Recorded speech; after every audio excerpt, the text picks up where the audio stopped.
The Galactic Trade Station hung suspended in the black void between three moons, a sprawling marvel of engineering that served as a crossroads for over 50 distinct species. Into this swirling mosaic of life stepped Valera, a creature who moved less like a biological entity and more like liquid starlight. She was a Xerian, tiny, barely 5 feet tall, with skin of luminescent silver and eyes that swirled with the violet depths of a bruising nebula. As the newly appointed cultural liaison, she carried the weight of her people's expectations, yet she walked with an ease that bordered on ethereal. Wherever Valera went, the atmosphere shifted. It was a phenomenon she had known all her 23 cycles. Humans paused mid-sentence, their gazes locking onto her. Reulians turned their elongated heads in unison. Even the notoriously stoic Quellans gravitated toward her orbit. Her professors back on Xerion had called it natural charisma, a diplomatic superpower that greased the wheels of every negotiation and made her the center of every social constellation.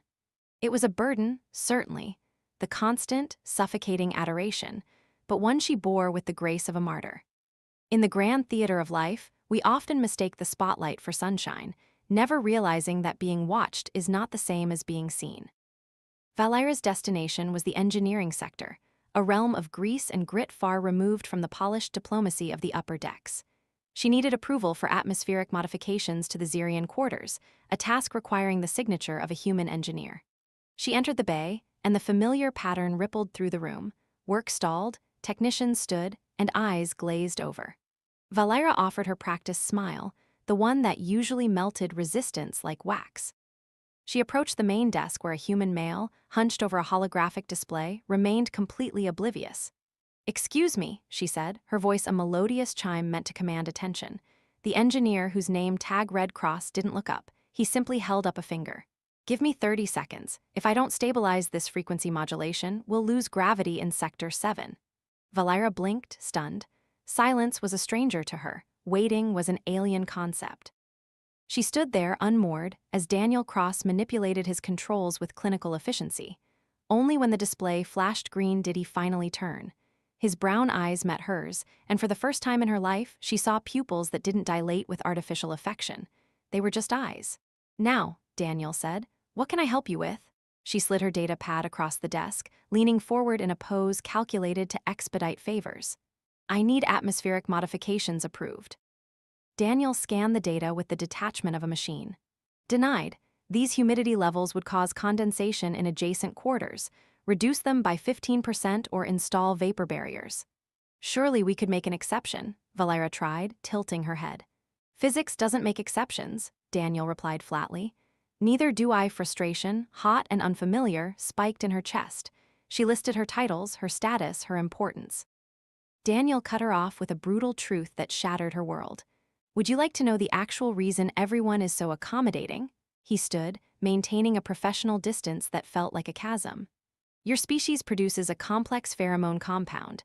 It hijacks the neurochemistry of carbon-based life forms, triggering reward centers. It's not charisma, ambassador. It's biology. You're a drug, and they're all just high." Valera recoiled. "That's impossible." "I have a modified neural inhibitor," Daniel said, tapping a device behind his ear.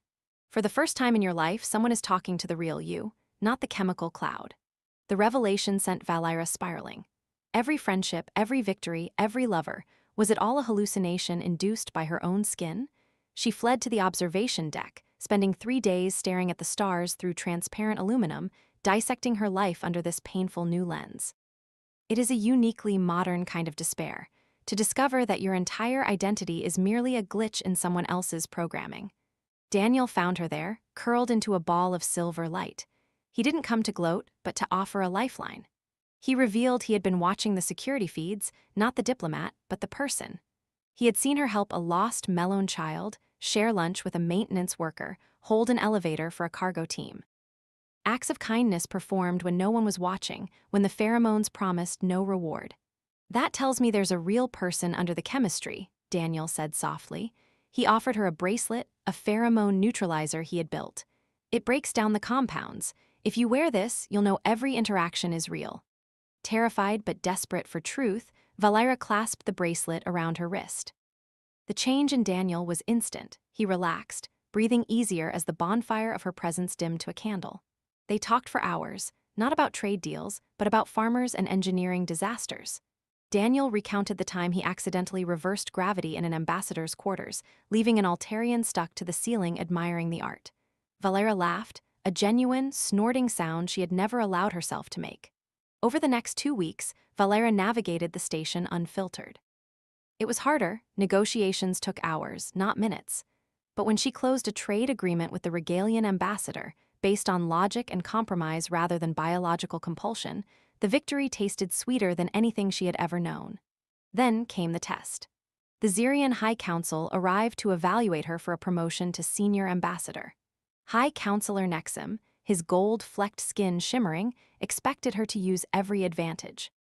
Valera stood before them, the new variable control bracelet Daniel had gifted her, allowing her to dial her output up or down, hidden beneath her robes. "I need to tell you something," Valera announced to the council. She dialed the bracelet to minimum. The council members blinked, shaking off the chemical haze. She spoke of merit over manipulation, of earning respect rather than chemically demanding it. "Blasphemy," a counselor hissed. "No," Valera countered, her voice steady. "Evolution. We could be more than our biology." She issued an ultimatum. She would advocate for voluntary pheromone regulation, or she would decline the promotion. Nexim, surprised by her defiance, laughed. He offered a wager, 3 months. If she could prove her method yielded superior results, they would consider her philosophy. As the council departed, Valera was left alone with Daniel. The gamble was immense, but the reward was existential. She turned to the human engineer, the man who had seen her when she was invisible to everyone else. "You risked everything," Daniel said, stepping into her space, this time with no inhibitor needed to guard his heart. "I gained everything," she whispered. She adjusted her bracelet to 0, neutralizing her influence completely.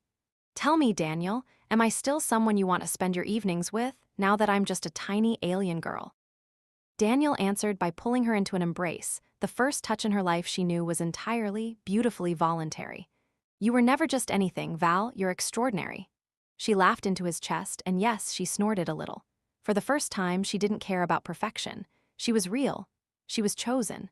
And in a universe of artificial adoration, she had found the one thing that physics couldn't explain and chemistry couldn't manufacture, something true.